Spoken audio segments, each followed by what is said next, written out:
Assalamualaikum warahmatullahi wabarakatuh. Saya Alika Afriansyah dengan NPM 0211201124, kelas 5D Manajemen.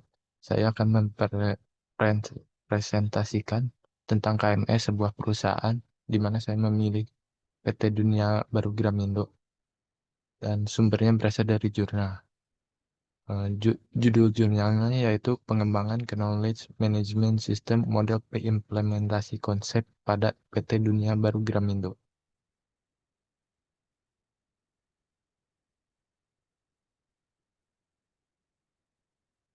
PT Dunia Baru Gramindo adalah sebuah perusahaan bergerak di bidang industri garmen yang mempunyai visi dan misi dalam peningkatan kualitas produk. Kualitas produk merupakan hal penting yang harus diperhatikan untuk dapat memberikan pelayanan terbaik bagi customer-nya. Akan tetapi pola belajar di PT Dunia Baru Gramindo belum terbentuk menjadi suatu kebiasaan. Belajar masih menjadi kebutuhan individual secara personal dan pengelolaan pengetahuan masih menjadi pengetahuan tacit individu dan kurangnya kerjasama antar individu untuk saling berkoordinasi dengan baik, yang berdampak ketika suatu pengetahuan dibutuhkan dari setiap individu yang terkait dalam peningkatan kualitas produk tidak terdokumentasi dengan baik atau masih menjadi tacit knowledge pada masing-masing individu. Oleh karena itu, di dalam mewujudkan produk garmen yang berkualitas, perlu dikembangkannya sebuah sistem model interaksi tertentu yang berperan dalam membantu pengelolaan pengetahuan dengan memanfaatkan pemberdayaan SDM, teknologi, dan komunikasi agar terus dapat berinovasi dalam menghadapi peluang dan tantangan baru guna peningkatan kualitas produk yang sesuai dengan visi dan misi perusahaan. Konsep yang menjawab kebutuhan ini yaitu Knowledge Management System atau KMS. Tujuan dari penelitian ini yaitu pengembangan model penerapan konsep Knowledge Management System di PT Dunia Baru Gramindo untuk meningkatkan kualitas produk, menghasilkan rekomendasi teknologi untuk mendukung penerapan knowledge management.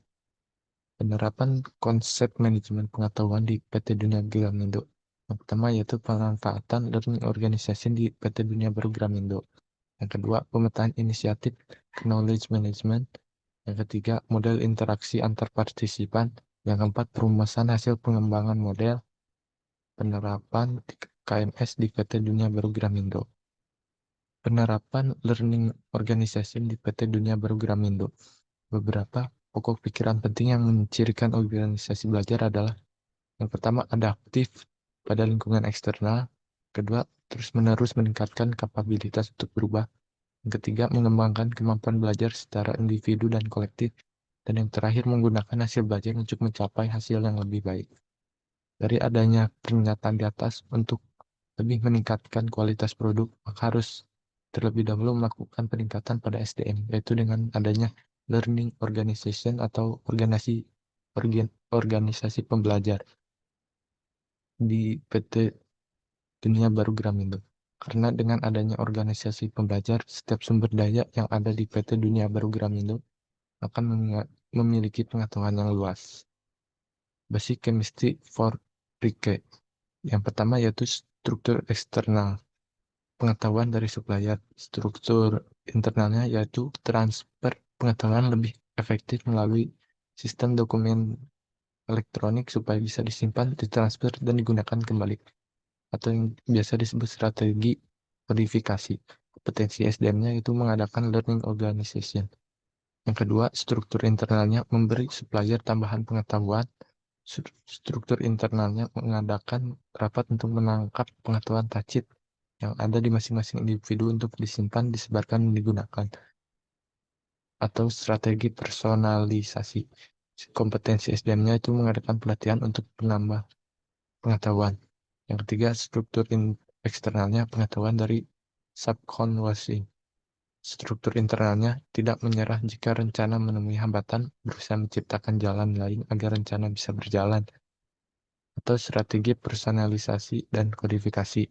Kompetensi SDM-nya yaitu mengadakan learning organization. Yang keempat, memberi subconversing tambahan pengetahuan. Struktur internalnya mengadakan rapat untuk menangkap pengetahuan tacit yang ada di masing-masing individu untuk disimpan, disebarkan, dan digunakan. Ada strategi personalisasi. Potensi SDM-nya mengadakan pelatihan untuk menambah pengetahuan. Eh, Pemanfaatan Facebook, email, WhatsApp dalam penerapan KMS. Alasan menggunakan ketiga teknologi tersebut dalam penerapan knowledge management yaitu yang pertama, partisipan sudah familiar dengan Facebook, email, dan WhatsApp sehingga mudah untuk sosialisasi pemanfaatannya dalam knowledge management. Yang kedua, Facebook, email, dan WhatsApp ketiga teknologi tersebut dapat diakses dimanapun, kapanpun, dan dalam keadaan apapun. Yang ketiga, mendukung banyak bahasa. Bahasa Indonesia termasuk di dalamnya, sehingga membantu untuk partisipan yang hanya bisa berbahasa Indonesia.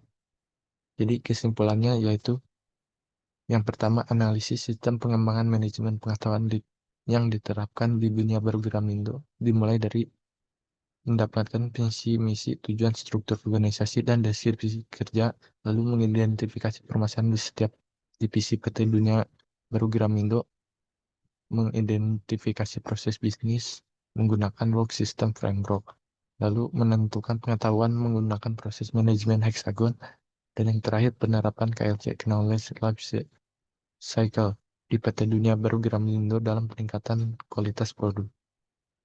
Kesimpulan kedua yaitu berdasarkan identifikasi permasalahan yang ada, maka pengembangan model penerapan konsep KMS yang meliputi eksternal perusahaan yaitu supplier dan subcontracting ini telah mampu mempermudah proses berbagai pengetahuan dalam peningkatan kualitas produk dan pengetahuan menjadi terdokumentasi untuk mempermudah sewaktu-waktu dibutuhkan kembali.